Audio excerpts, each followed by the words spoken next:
Baik, assalamualaikum warahmatullahi wabarakatuh. Di sini saya akan mempresentasikan tugas makalah saya, yaitu yang berjudul Konsep Sistem Informasi, Etika dan Keamanan dalam Sistem Informasi. Berikut sedikit saya sampaikan biodata diri saya, dari NIM, nama, kelas, jurusan, perguruan tinggi, sampai mata kuliah. Baik, kita akan langsung masuk ke materi pertama, yaitu tentang etika dalam sistem informasi. Masalah etika juga dapat perhatian dalam pengembangan dan pemakaian sistem informasi. Masalah ini didefinisikan oleh Richard Mason pada tahun 1986 yang mencakup privasi, akurasi, properties, dan akses yang dikenal dengan akronim PAPA. Kemudian akses adalah penyediaan untuk semua kalangan teknologi informasi diharapkan tidak menjadi halangan dalam melakukan pengaksesan terhadap informasi bagi kelompok tertentu. Privasi mencakup hal individu untuk mempertahankan informasi pribadi dari pengaksesan oleh orang lain yang tidak diberi izin untuk melakukannya. Privasi dibedakan menjadi privasi fisik dan privasi informasi. Privasi fisik adalah hak seseorang untuk mencegah seseorang yang tidak dikehendaki terhadap waktu, ruang, dan properti atau hak milik. Informasi. Privasi informasi adalah hak individu untuk menentukan kapan, bagaimana, dan apa saja informasi yang ingin dikomunikasikan dengan pihak lain.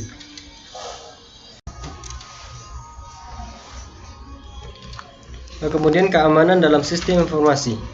Berbicara tentang keamanan sistem tersebut, maka kita akan berbicara tentang dua masalah utama, yaitu yang pertama ada ancaman atas sistem, kedua kelemahan atas sistem.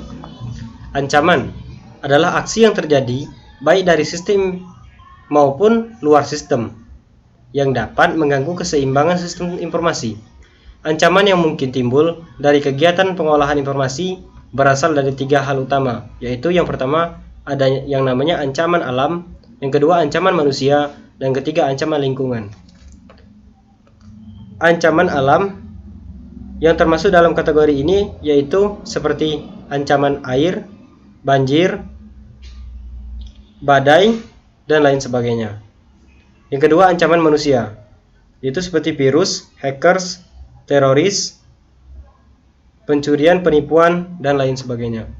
Yang ketiga yaitu ancaman lingkungan, yang dapat dikategorikan sebagai polusi, efek dari bahan kimia, penurunan tegangan listrik atau kenaikan tegangan listrik yang secara tiba-tiba dan dalam jangka waktu yang cukup lama. Kemudian ada kelemahan, adalah cacat atau lemahnya dari suatu sistem yang mungkin timbul pada saat mendesain, menetapkan prosedur, mengimplementasikan sistem kontrol yang ada, sehingga memicu tindakan penyelenggaraan oleh pelaku yang mencoba menyusup terhadap sistem tersebut.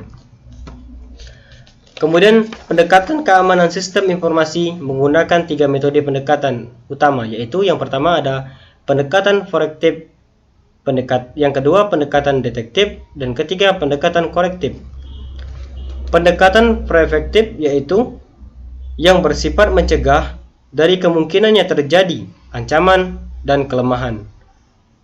Kemudian pendekatan detektif yang bersifat mendeteksi dari adanya penyusupan dan proses mengubah sistem dari keadaan normal menjadi abnormal. Yang ketiga yaitu pendekatan korektif yang bersifat mengkoreksi keadaan sistem yang sudah tidak seimbang untuk dikembalikan dalam keadaan yang normal. Tindakan tersebut sangatlah menjadi bahwa keamanan sistem informasi tidak dilihat hanya dari kacamata. Timbulnya serangan dari virus ini akan tetap dilihat dari berbagai segi sesuai dengan keamanan sistem itu sendiri. Yang ketiga yaitu macam-macam virus yang menyerang komputer. Kemudian macam-macam virus yang menyerang komputer. Virus Comfile. Di sini saya akan mengambil tiga contoh utama dari macam-macam virus yang menyerang komputer. Yang pertama yaitu ada namanya virus compiler. Yang kedua virus BubbleBC, dan yang ketiga virus system.